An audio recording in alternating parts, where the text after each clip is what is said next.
Hello, good evening. Welcome to Novara Live. This evening I have the immense pleasure of being joined by Michael Walker. Michael, how are we? Very well. The tables have turned. I'm feeling nervous. I'm going to have to express my own opinions instead of just asking you for yours. I hope you don't give us too many of your opinions, Michael. I do like you as the host. I think you're very good at it. Coming up tonight, water bosses have been ordered to pay millions back to customers. Boris Johnson says Downing Street looked like a crack den. That was prior to him being in there, not afterwards. And the Tory leadership race is still ongoing. It's tightened, and there is now a new favourite. Very much unexpected. Stay tuned for all of that. There has been no let-up in Israel's attack on Lebanon. In breaking news, the Israeli Prime Minister Benjamin Netanyahu has released a video in which he claims Israel has killed the expected next leader of Hezbollah and successor to Hassan Nasrallah. We've degraded Hezbollah's capabilities. We took out thousands of terrorists, including Nasrallah himself, and Nasrallah's replacement, and the replacement of his replacement. Today, Hezbollah is weaker than it's been for many, many years. This comes after Israeli Defense Minister Yoav Gallant said that Hashem Safieddin, Nasrallah's likely replacement, had probably been killed. In the video, Netanyahu calls for Lebanese people to rise up against Hezbollah so that the war can end. Israeli airstrikes struck Beirut again this morning. According to Lebanon's official national news agency, warplanes targeted the Tahutet El Gadir area near Beirut's airport and Burj Al Barajneh area, both of which are in the city's suburbs.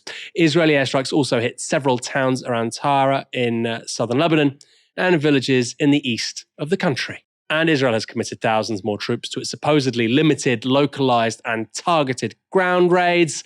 So targeted that as much as 1/4 of Lebanon's population has been displaced over the last month.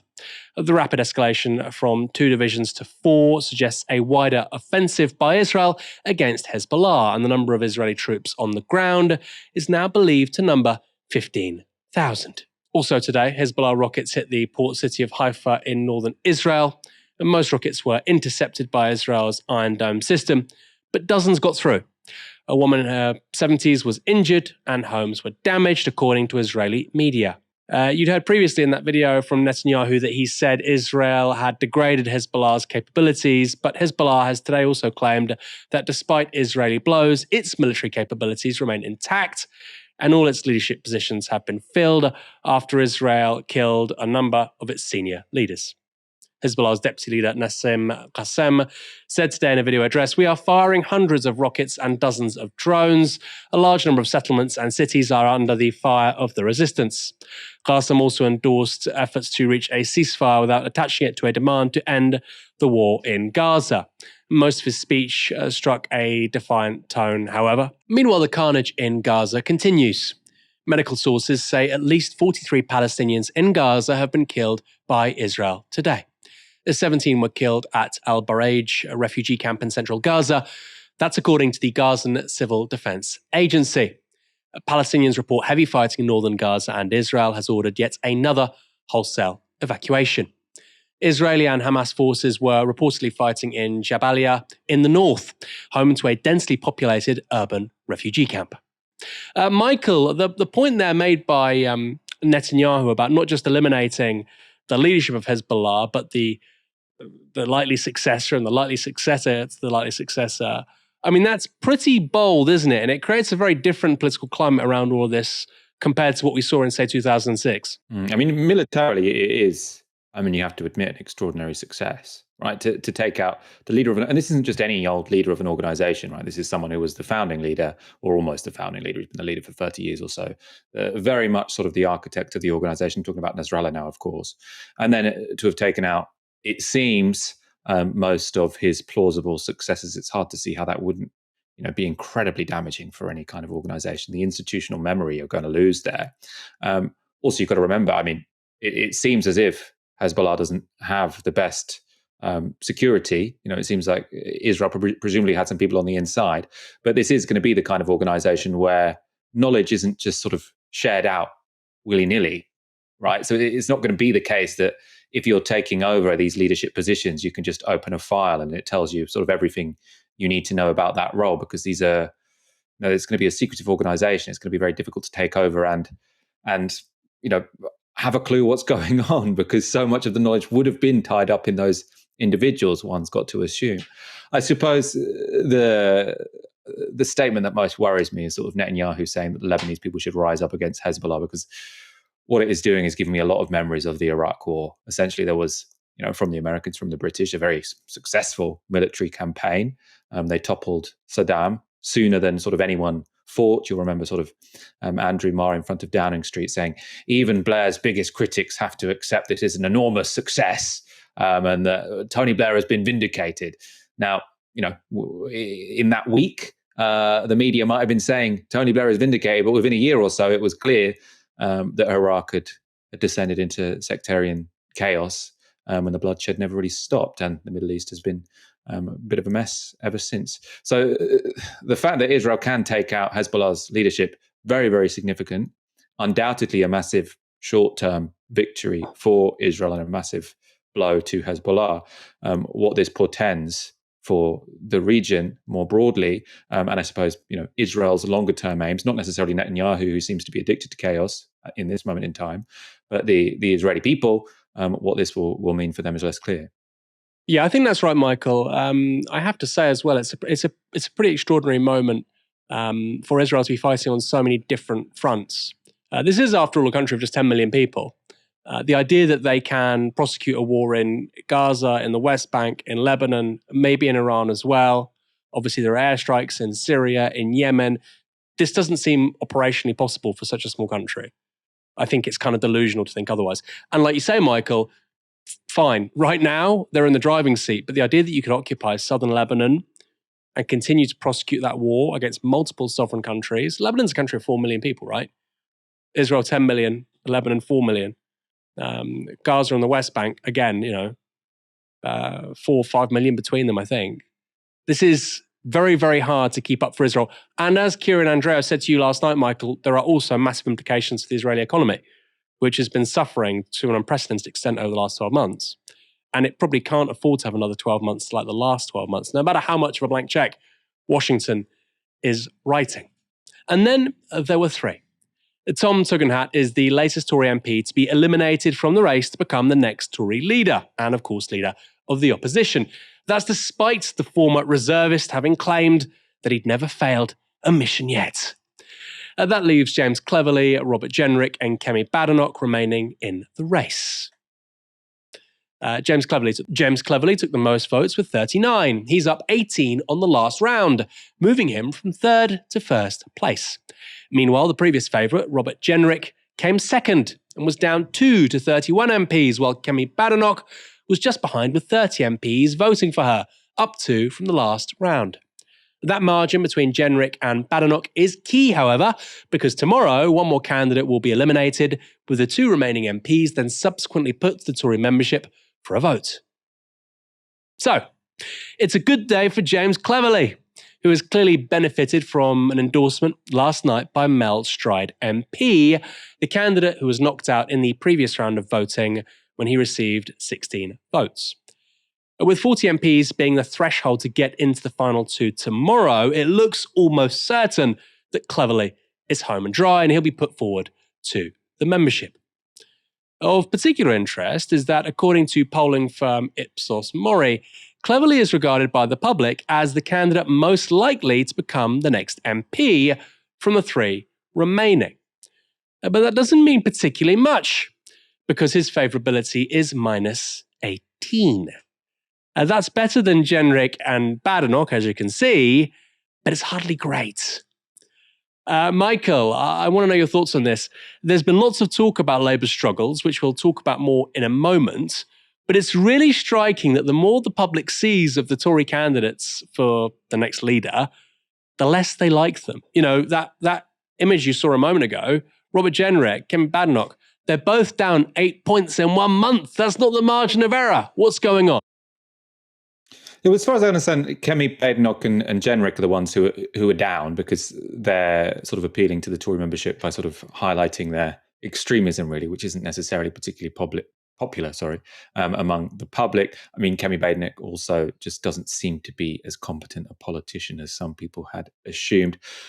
James Cleverly, I imagine, is the leader who Keir Starmer would least like to face if the Labour Party sort of continue on this pattern of not standing for much and not looking very competent. Then if there was sort of a situation where the public were looking for any other alternative that's moderately inoffensive, then James Cleverly would presumably be the one to go for. The thing I'm still yet to really understand is why the Tory membership don't seem to like Robert Jenrick, because the big story here with the knockouts seems to be that polling suggests, or sort of internal Tory party sort of commentary suggests, that Kemi Badenoch is the most popular with the Tory membership. Now that's very, I can see why that's the case. She likes to fight those battles, which I do think motivate the Tory membership, even if not the rest of the country. James Cleverly, I would have thought that Jenrick would have been more popular than Cleverly among the Tory membership, but apparently polling suggests otherwise. And because Jenrick sort of speaks to all of those culture war issues that Badenoch does with sort of even more enthusiasm than she does. So the idea seems to be that Cleverly is going to lend some votes to Jenrick to keep out Badenoch because it's easier to beat Jenrick. I suppose one thing I still need to work out is why it's easier to beat Jenrick, why the Tory membership don't like Robert Jenrick. Because, looking at him from afar, I don't think the public would like Robert Jenrick. But, if what you want to do is have really right-wing talking points sort of being spoken about every week and battles fought that really are red meat to the Tory base, and I'd have thought that Robert Jenrick would be the one to do that. And what do you make of the claim that obviously James Cleverly is kind of enmeshed within this whole Chagos Island saga? So right now, obviously, it's a very profitable line of attack for the Tories against Labour. You've given away the Chagos Islands to the Mauritius. But of course, James Cleverly, as Foreign Secretary, actually, he didn't dot the I's and cross the T's, but he very much prepared the way for the legislation, for the shifts that the Labour government are now enacting, which is to effectively, give sovereignty of the Chagos Islands over to the Mauritius. That is not isolated either, because of course he spent huge amounts of money visiting Rwanda. He was involved in the Rwanda debacle. He was, as I've already said, the Foreign Secretary during a deeply unpopular government, whereas Jenrick made the decision to walk away when he felt he could no longer defend immigration numbers when he was at the Home Office. What do you make of that? That actually, although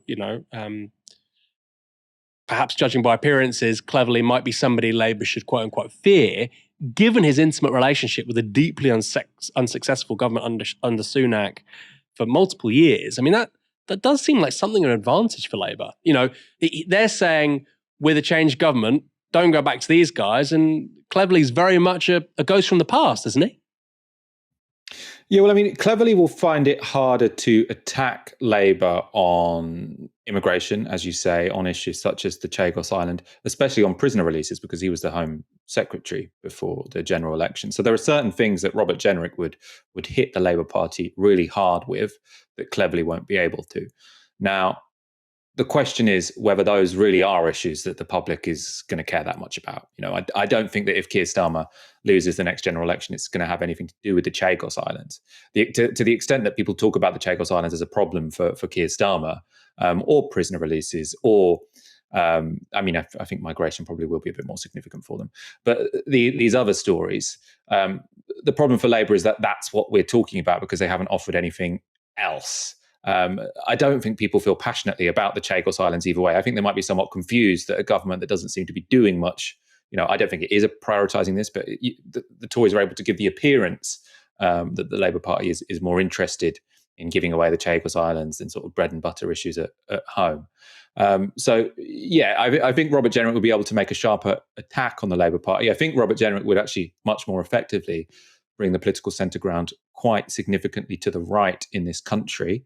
I don't think James Cleverly would be able to do that so much because of his record in government.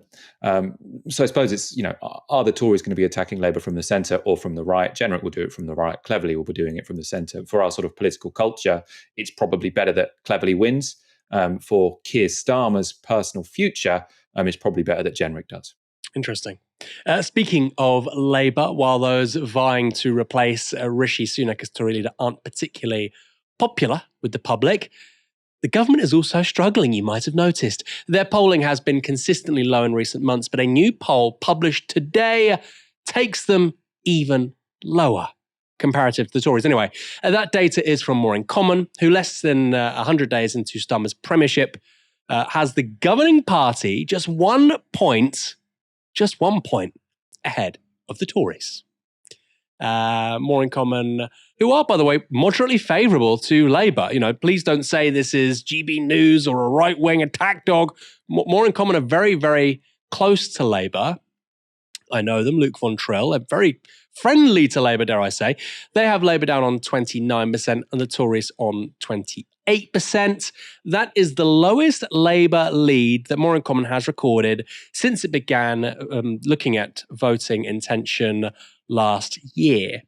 Labour were leading the Tories by 4 points a month ago and by, of course, 10 at the last general election. That has fallen from 4 to 1 in a single month. Intriguingly, this poll has Labour and the Tories on a joint 57% of the vote, which is more or less the same as what the two parties, of course, got in July. The Tories got 24, Labour got 33.5. And importantly as well, Reform is on 19. That's according to the same poll from More in Common. Now, a talented Tory leader will think they can squeeze the Farage vote in a general election. Of course, that's easier said than done. Michael, this is, of course, just one poll, and we're very, very far away from another election. I know you love to poo-poo these things and be calm and say, look, it's years away. What are you talking about? But it does seem quite significant for Labour to have a poll rating of 1 before they've really done anything. I mean, they've not even done the budget yet, right? That's the thing. It's not like they've announced tons of stuff, made loads of decisions that are unpopular. They've not really done anything. They just sort of did some briefings in the press. They had their non-entity conference and it's vanished. This was a party that was polling 45% at the start of the general election. Now they're on 29. What's gone wrong? Well, I mean, you might have sort of suggested it in your question, which is they haven't really done anything. You want to enter government and say, we're in a hurry to make a lot of changes. We said you needed change. And they keep saying, wait for this budget in the future. Now, potentially, if you wanted to look on the bright side for them, you could say that if they'd gone straight into a budget, they would have sort of still had in their heads that what everyone likes, I don't know why they ever thought this was the case, but what everyone likes is misery. So what we're going to do is prove how tough we are by cutting public services and by telling everyone, everything's completely miserable. I think they've got this budget later this month, in fact, which means that now they have sort of tested the water a little bit. They can see, actually, people don't like being promised misery. Maybe we'll offer something that might cheer people up a little bit. So maybe, you could see this as a false start. There's definitely a lot of time to rescue it. If you sort of believe certain reports, then maybe Sue Gray had something to do with the sort of rudderlessness of the party. Obviously, the buck stops with Keir Starmer, but potentially if now power has gone to Morgan McSweeney, he can get a grip again. It's the same Keir Starmer who was in opposition, right? So he was able to be an effective opposition leader. That's why Labour are in government. So I don't see why he wouldn't be able to be an effective prime minister, but clearly he needs someone else to provide the direction because he can't do it on his own, which is what I think we've seen over the past 3 months. I imagine, Rachel Reeves will do something, change the borrowing rules a little bit, and we'll see some proper investment, and they'll hope that if the economy improves, people will forgive them. The Freebies stuff was a really, really bad start. We've talked about this in the show before in the sense that I think there's a good argument that it doesn't matter that much, but it has really landed with the public and people are completely furious about it because, the Labour Party for such a long time were saying the Tories are just out for themselves. We'll clean up politics. They get into power. What's the first thing they do? There's a huge scandal about freebies. So I think that will be probably the thing that it's harder to recover from because, it's difficult to say we've done some decent, the stuff about the winter fuel. The stuff about the winter fuel payment as well, actually, it might be, I suppose just getting in and making it seem like you're self-serving and attacking pensioners, you can't really do much worse than that in the first 3 months from an electoral perspective. So I suppose, in that sense, it's no wonder they're sitting where they currently are. I think as well, Michael, the big problem for me is Keir Starmer doesn't realise that actually that was a bad story with the freebies. I mean, literally until I think about a week or two ago, he was really not accepting that he was in the wrong, which I think really speaks to his lack of political instincts. And of course, people they love to hate, they love to bash, they're going after Sue Gray. It's hard to believe that so many missteps can be placed at the door of a single person. It's very hard to believe, in fact. And I think if you look at some of the cronyism and nepotism in the Labour Party, Sue Gray's son is a Labour MP, Liam Conlon. He's now a Labour MP. He got money from Lord Ali. And Sue Gray gave, we're told, allegedly, this is reported, gave access to Lord Ali in number 10 for a month. Morgan McSweeney, who replaced Sue Gray,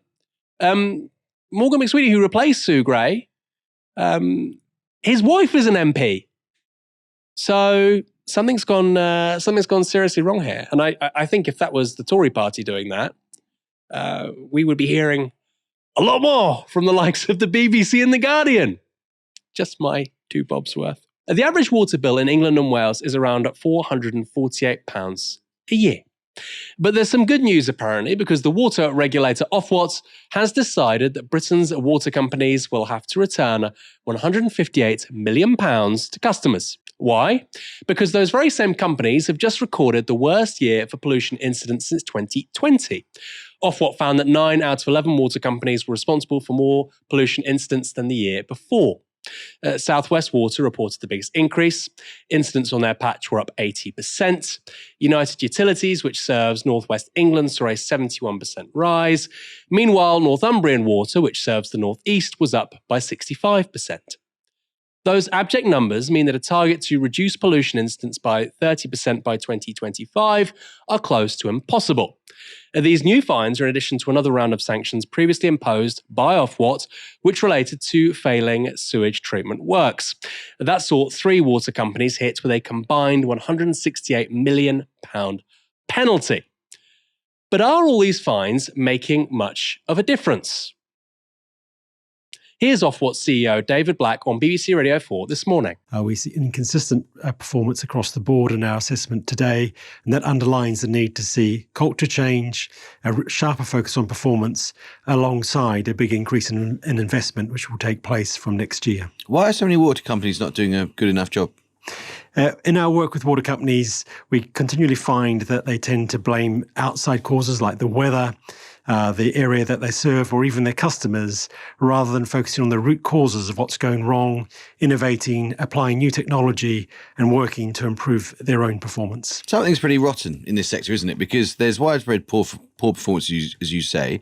Not a single company has achieved the highest ranking for its performance. There's huge public concern about pollution and sewages. Bills are going up. Doesn't that suggest there's something fundamentally broken about the market? So we are starting to see some positive change. So, for example, Severn Trent Water have outlined a plan, or indeed well into delivery of improvement works at 900 of their sewage treatment sites to dramatically cut sewage overflow. So it's this kind of approach where companies innovate, they assess what's needed, and they take action immediately rather than waiting for regulators to tell them what to do. So we are seeing some positive changes. We've also seen improvements in asset health in the sector, but there's a lot more to do, and we need to see all companies sharpen their focus on performance and do away with the culture of blaming others and focusing on what they can do to drive improvement. We're starting to see change. There's a plan. Trust the process. Sounds like Mikel Arteta the first few years at Arsenal. You've literally just fined a ton of companies for failing. Why is a regulator making excuses for companies failing in the market it regulates? Don't be too hard on them. They're improving. They're improving so much, we just fined them. Next up, Radio 4's Amal Rajan asked questions about the competence of Ofwat itself.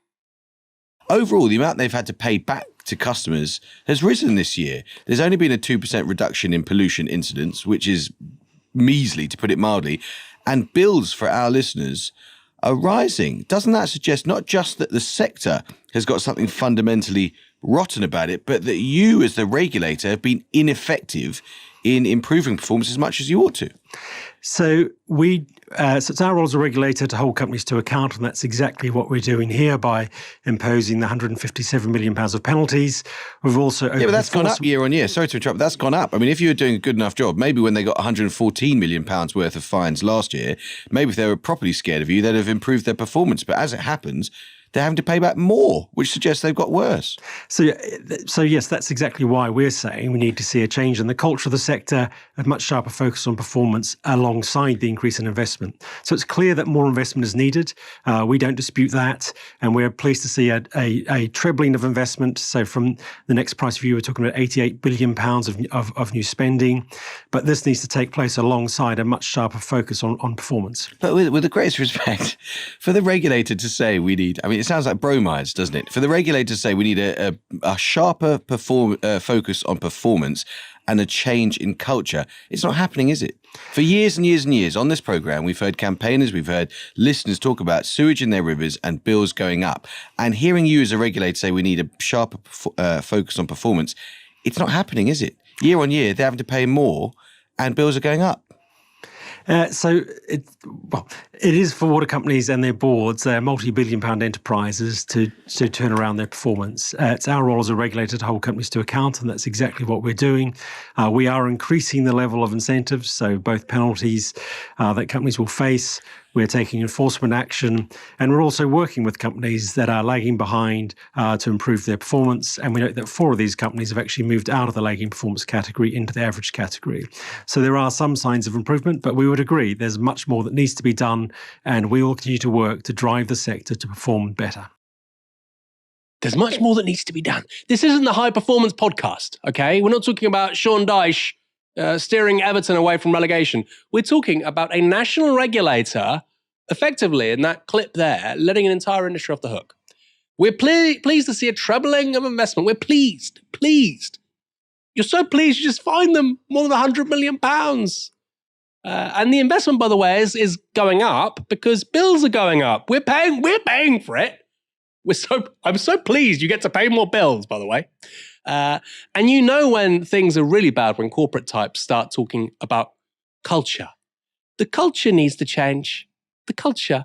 Yes, you're right. The culture needs to change. We need to move away from a culture that thinks water can be privately owned and subject to shareholder logic, because actually it turns out water is really important and essential national infrastructure.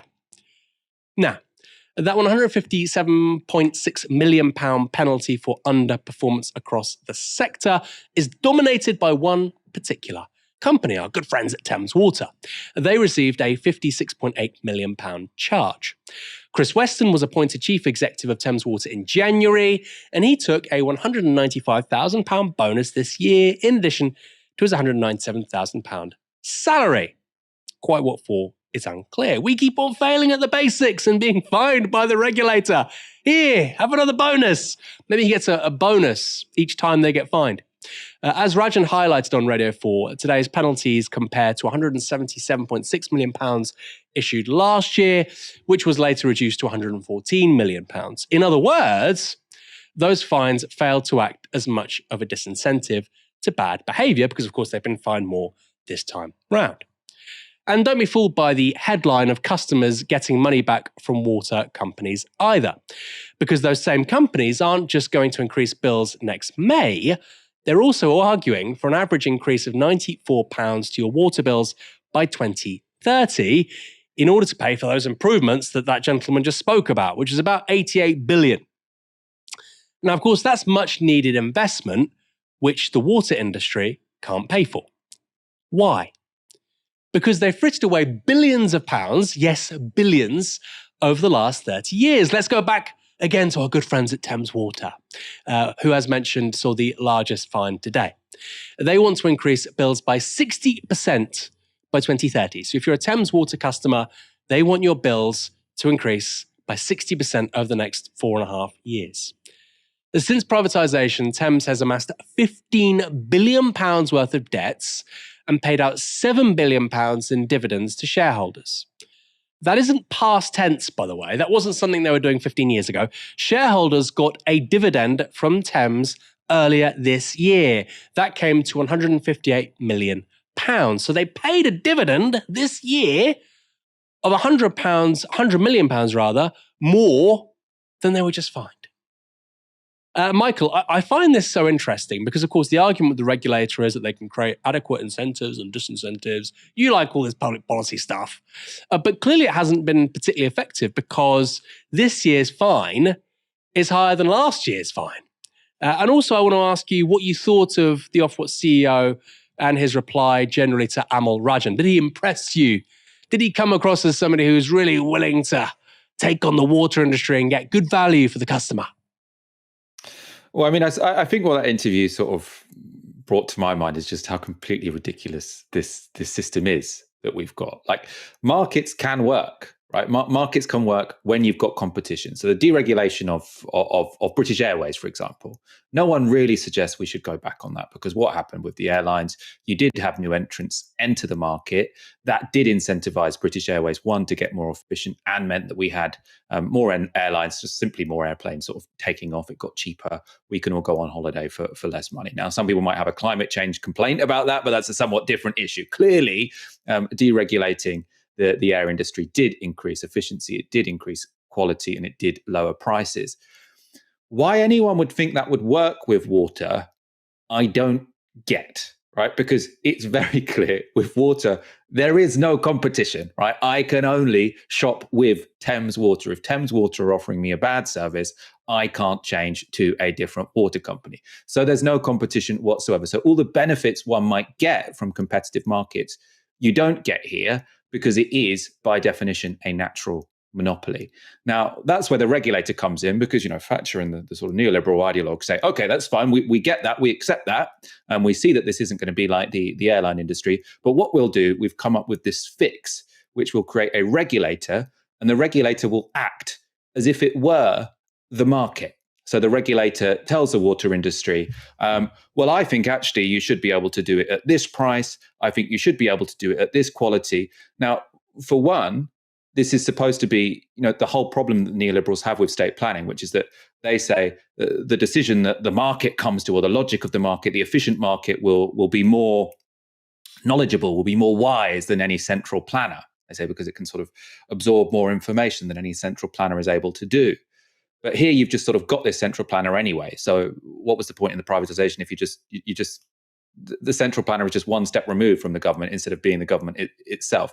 Second, and I think this is the really big problem, if the regulator is saying that the water company is not doing a good enough job, what can you do? And you can say, well, they should increase the fines, but obviously Ofwat are in a bit of a bind, because if they increase the fines, then the water companies will somewhat reasonably argue, well, if you increase the fines, that's only less money for us to invest in the service. And what's ridiculous here is you've got a structural system whereby you've got a private company that the state can't afford to have fail, right? Because if Thames Water, I mean, probably it is the case that Thames Water, we should just let it go bust and then bring it into state ownership, right? But that is, when Labour say that's going to be costly, they're not lying, right? It probably will be worth it in the long run, right? But they're not lying when they say that is adding an extra burden for the state. That's difficult to do. And so you've got this system where you've got a regulator who is trying to punish an organization who it can't let die. And then what do the shareholders at Thames Water? They know they're in this situation. They know they're in a situation where a regulator is telling them to do something, but the regulator can't be too tough because that might cause the company to collapse. And then the state will have to take it on, and that will cost the state a bit more money. So the system doesn't work at all, right? Markets work where you do have lots of different firms. You can have sort of consumer behavior feedback information that can be very useful. And it is useful in some industries that were once privatized, right? So airlines, for example. It is also necessary in competitive markets that firms can fail, because that means that complacency isn't sort of, you can say that there are some markets which aren't that competitive, and so firms are allowed to become incredibly complacent. But there are also, I think, lots of markets where if a firm gets too complacent, it will fail, right? But none of these things apply in the water industry, which is why it's a complete mess, and why that interview was so unconvincing, because, as Ofwat, you can't be that tough, because structurally, if you're too tough, then the whole thing will collapse. So it's a mess, basically. It doesn't make any sense. And which is why, by the way, I was looking up who else does water like this. Only one other country in the world that has fully privatized water, which is Chile. So it's done under Pinochet. So someone even more ideological than Margaret Thatcher. Yeah, this is, I just want to go back over these numbers again, right? This is about the pollution incidents year on year. Southwest Water, you use them if you're in the Southwest, they've seen incidents go up 80%. United Utilities, 71%, Northumbrian, 65% in 1 year. And this is when the national debate has been laser focused on pollution incidents by private water companies. And those are massive, massive increases. And your point, Michael, is so valid about, well, look, actually, if you gave these people serious fines, some of these companies just won't be able to carry on. They probably don't have the cash to pay it. And that's certainly not going to attract investment into Thames Water, right? Low margin industry, we keep getting fined. We're fucking useless at what we do. And by the way, we just got another fine of £400 million or whatever. So we get this situation instead. And you're right. Water is uniquely bad on this stuff. You're getting hammered in the comments, Michael. Michael, the centrist dad, strikes again. But I think it's very reasonable to say that privatization, even if you think all privatization is bad, privatization has clearly been much worse in some industries than others. You mentioned aviation. Another one, of course, is telecoms. And I think that's not for the reasons you've laid out. That's primarily because of technological innovation that just happens to have affected that industry over the last 30 years. But I don't think anybody says that the quality of, access to telecoms today is worse than it was under nationalization. I don't think many people say that. I think people do look at the investment into water infrastructure in this country. We've not built a reservoir, I think, for about 35, 40 years. They look at the fact that all of these companies, which were created in the late 1980s, early 1990s, had zero debt. I think today between them, they have tens of billions of pounds worth of debt. And meanwhile, they've not invested. Just again, Thames Water, I think, has to invest £18 billion just to maintain its present infrastructure. £18 billion. And by the way, Thames Water, of course, services the southeast of England, the most densely populated part of the country. It's where the capital city is. The UK's only tier 1 city, one of the most important cities in the world, depends on Thames Water. And they're saying we've got to invest £18 billion to just keep even. As I've said, they're in £15 billion worth of debt. They didn't have one penny's worth of debt in 1990. So there's a pretty easy one-to-one here, right? We need to invest 18 billion. Oh yeah, and we took out 15 billion pounds worth of debt. Oh yeah, and we paid out 7 billion pounds worth of dividends. Very clear this privatization should never have happened. We do have a super chat, Michael, which is about your background. What's that poster there you have, Michael? It's getting some very favorable feedback.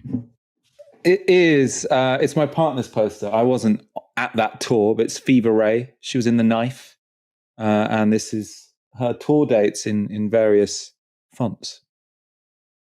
So Michael isn't the tasteful one. Just so everybody knows.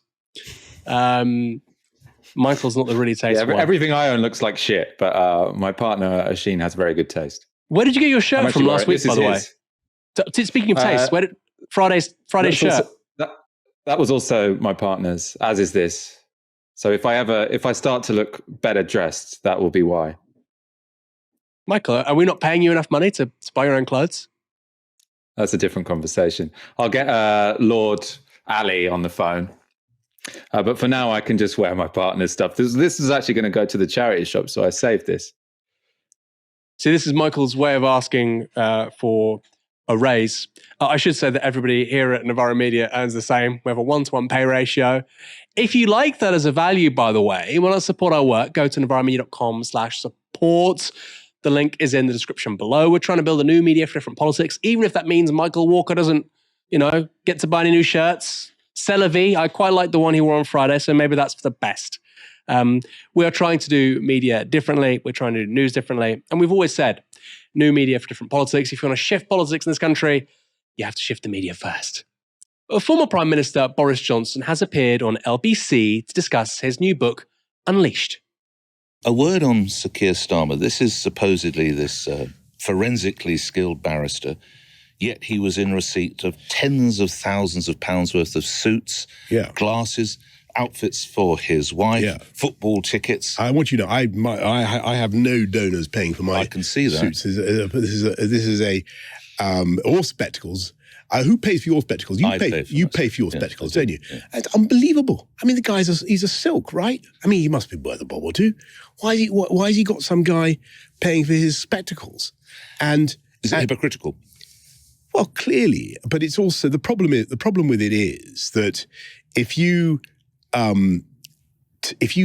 take 58,000, I can't remember the figure. I mean, you whatever it is, 70,000. Well, whatever, 70,000 in gifts from a guy, and when you're on a perfectly good salary from the government anyway, and that looks greedy, right? But if you then give the guy a pass to number 10, that looks corrupt. Okay. And so I just don't get it. I don't know why he's still wearing those spectacles. How bad is it when Boris Johnson has the high ground? You know you're in trouble. All of a sudden, that polling lead of Labour falling to just 1% starts to make a lot more sense. Boris Johnson is sounding reasonable. Now, those comments followed Starmer's declaration of gifts, benefits and hospitality, donation figures to the tune of over £100,000 since December 2019, which many have flagged as hypocritical on Johnson's part. As we are talking about some of Sir Keir's decision-making, I have to ask you about the way that the apartment was done up with £2,260 worth of wallpaper and a drinks trolley that cost £3,675 and was modelled on one that was owned by Rudolf Nureyev. Really? Were you a frustrated ballet dancer, Mr. Johnson? I wasn't aware of that. Yes, it was Rudolf Nureyev's style drinks trolley. Really? What were you thinking? All of that. What happened was we set up because frankly, once I'd pulled the carpets out of the flat in number 11, which is where we lived, because of Dylan was then in the stages of being the whole thing looked like a bit like a crack den, to be totally honest, and it needed to be refurbished. Then the whole of Downing Street, £200,000, Mr. Johnson. I don't recognise that. That's the total bill. No, it wasn't. It wasn't as much as that. It wasn't as much. But I can tell you that I paid the whole thing. Well, initially Lord myself. Brownlow paid, didn't he? I paid the whole thing myself, as I've explained many times in the Commons, as soon as I was aware of the identity of the donor. And what's so weird about what's going on now is that everybody knows fine well that, and this, by the way, this was stuff for number 10. It wasn't for my own personal consumption. Is there a distinction there? Because the wallpaper's presumed it's still there, is it? Yeah, by the way, it wasn't gold wallpaper. It was total rubbish. It didn't cost... It cost a total of £2,260. Well, I can't remember what it cost, but anyway, it wasn't some... Did you like it? I'm not a great expert on wallpaper. I paid for it. Right, okay. I paid for it. I paid for it. Right. I paid for it, and quite rightly... Having initially been paid by someone else. Because the whole scheme was to get... number 10 done up as initially someone else paid. Number 10, and you didn't declare that when you should have done. The whole of number 10. But you didn't. Because that was part of a plan, like the White House or the Elysee Palace, to get them done up, but to get it done up by contributions from donors, which was perfectly sensible. You're very candid. We then, as soon as that didn't work, and it became clear that there was a donation from somebody who was identifiable, and I might be seen to be beholden to this guy, I thought, sod this, I've got to pay. So I paid it immediately. I just had this image of, he tore the carpets up. Can you imagine Boris Johnson with his Stanley knife, his dungarees, his face mask? Probably not actually, right? Maybe not the face mask, anti-mask. Doing, some DIY, like a crack den. By the way, why would you use that reference? Does Boris know what a crack den looks like? I mean, I'd hope not. Michael, I have a question for you, which is this. Is Boris Johnson guilty of a less serious crime than Keir Starmer? No, I would say they're kind of the same, no? I mean, Boris Johnson got all sorts of... It was really strange when he was first talking about why is he getting these stuff bought for him? He's a wealthy guy. Like, Boris Johnson had holidays to Mustique bought for him. Like, if there's one person in the country who cannot critique or criticize Keir Starmer for having things bought for him by donors, it's Boris Johnson. No, but I know I'm not defending it. I'm just saying it's the same as... Why would it be worse than Boris Johnson, not just the same as Boris Johnson? Well, I think ultimately Boris Johnson is saying that he had, in the case of the wallpaper, which attracted obviously so much opprobrium at the time. He's saying that ultimately this is a piece of infrastructure that subsequent prime ministers get to use. It's not my own personal home. I'm only here for as long as I'm the prime minister. And that does feel actually a little bit different to somebody like Sue Gray, giving access to somebody who's given money to her son in their efforts to become an MP. I mean, I do feel that we've kind of underpriced how serious what Labour has done is. And people love to bash Boris because, of course, he's a fool. For me, the worst thing that he did was go to Lebedev's place in Italy, and he's speaking to the son of a former FSB KGB agent. None of it's on the record. That to me is very, very serious, totally. But I do feel like when you compare the wallpaper stuff to the freebies that Starmer's been getting, but particularly the role of Ali in all of this and the access that managed to get him, I do feel like it's worse. I mean, I think people forget this. Lord Ali is worth £200 million. Imagine if there was a Tory donor worth £200 million doing all of these things, giving money to the son of the chief of staff of Boris Johnson to stand as a Tory MP while getting access to somewhere, and buying loads of clothes for Boris. I mean, actually, they seem very analogous, although I'm sort of partial to Boris's argument around the wallpaper. On reflection, it does kind of seem like that wasn't the biggest of his sins. I mean, it really captured the public imagination because, expensive wallpaper is quite amusing. But Keir Starmer has spent £32,000 on suits, not £2,000 on wallpaper. So it does feel kind of at least as bad. I think there's a stronger argument probably that you need a political leader to look good than you need them to have nice wallpaper.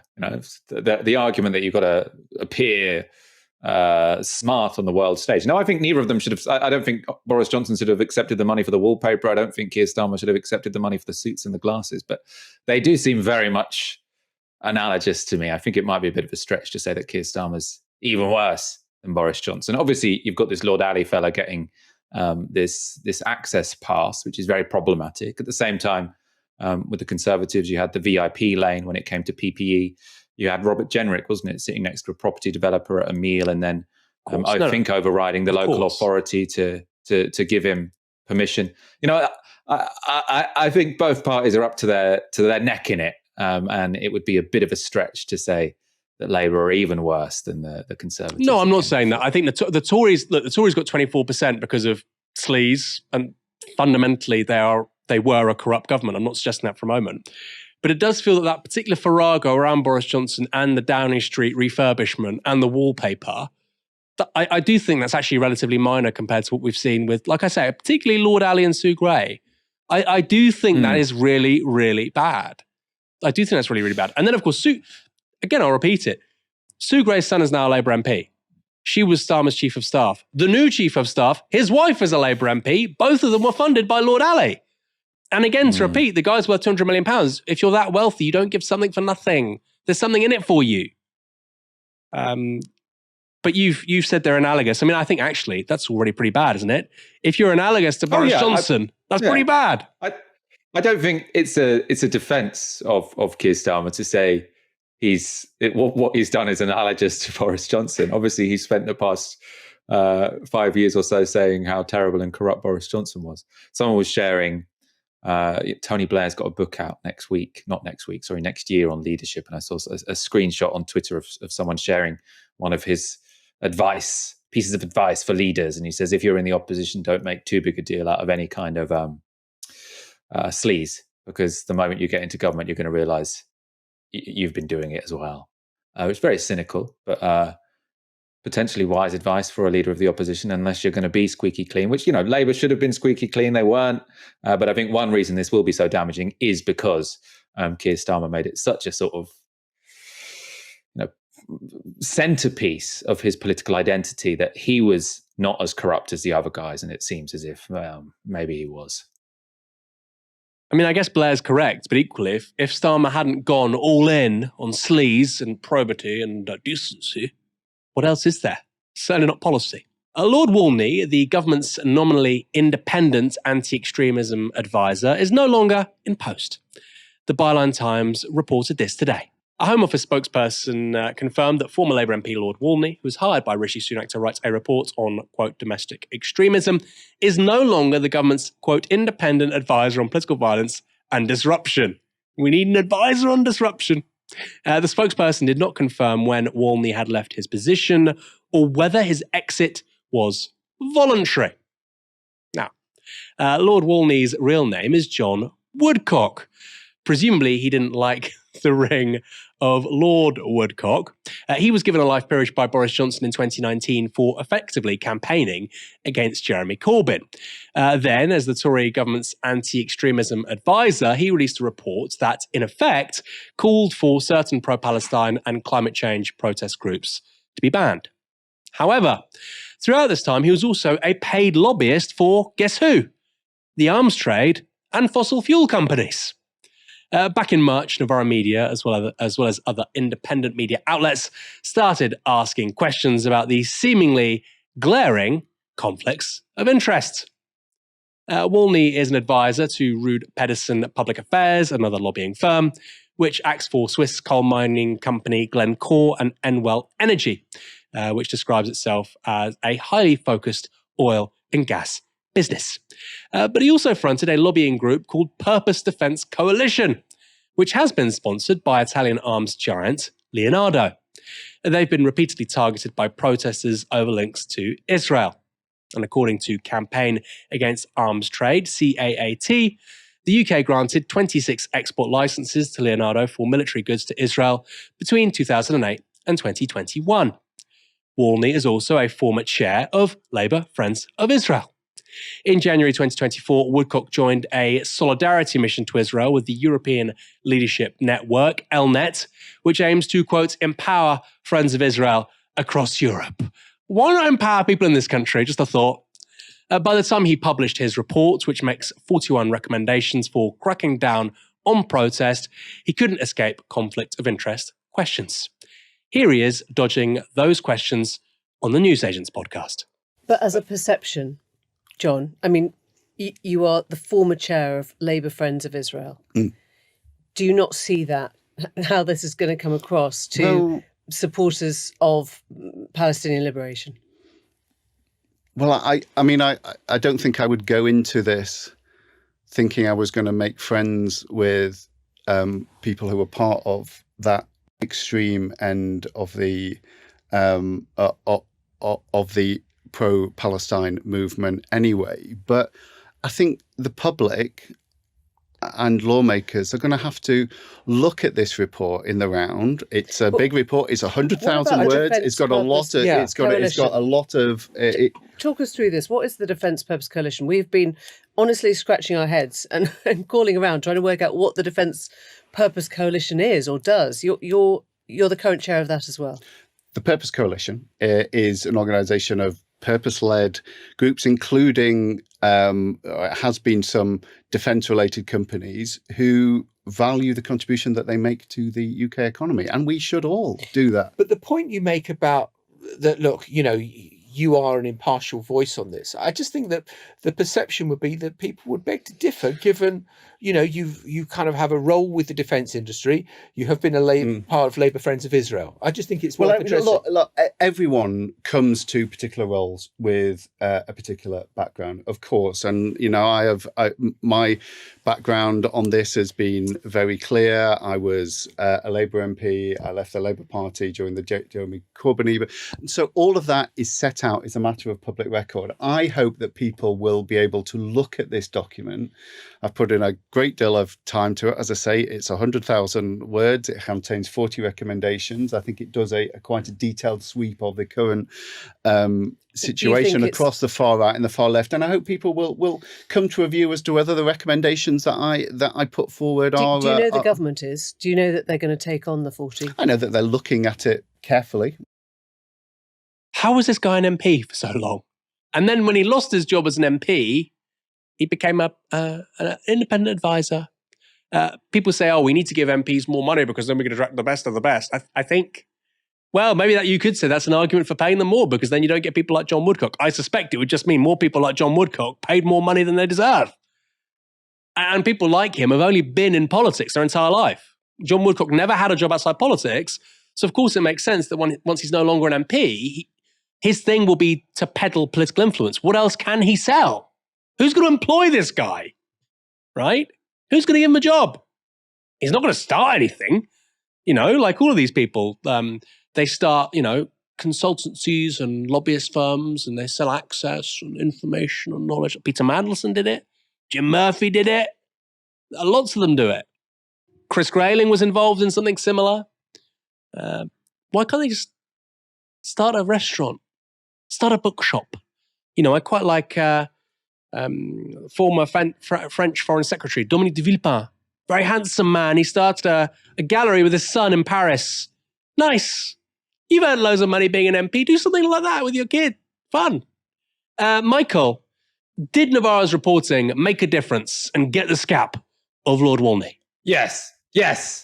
And our viewers must go to novaramedia.com/support so that we can take down more of these fake independent commissioners or advisors or whatnot, where they've given jobs to their mates for serving their own nefarious political purposes. I'm glad you made the pitch for people to go to novaramedia.com/support, links in the description below. I'm glad you did that. But it's also really important to say that the running, okay, that was the News Agents, which is a podcast. It's not a mainstream, newspaper. The running on this story was not made by legacy media outlets. You've got Byline, you've got Novara, you've got the News Agents there, primarily because they're very comfortable with this way of operating in politics, right? You've seen a former deputy political editor of the Daily Mirror now become the head of strategic communications for Keir Starmer. That rotating door between lobbying, journalism, politics, it suits all of them. And if you try and come along and disrupt that, like a certain Jeremy Corbyn did, you won't be treated very kindly by them. They won't be very nice to you. Michael, thanks for joining us this evening from your new home. Thank you very much. It's been a pleasure. And I'm sorry, I was being slightly mean earlier on. I don't mean to be mean. I did genuinely like the show on Friday. I just think you're a very handsome man, Michael. I think, you should maybe, get your own clothes. My partner has better taste than me. This all the nice sort of woodwork in the background. That was him shopping on eBay. So I'm not proud or too proud, let's say, to accept that people have better taste than I do. I do like that's also a very nice mid-century dresser, by the way. Very nice. And thanks everyone for watching this evening. Make sure to come back tomorrow night for another show at 6 p.m. For now, you've been watching Novara Media. Good night.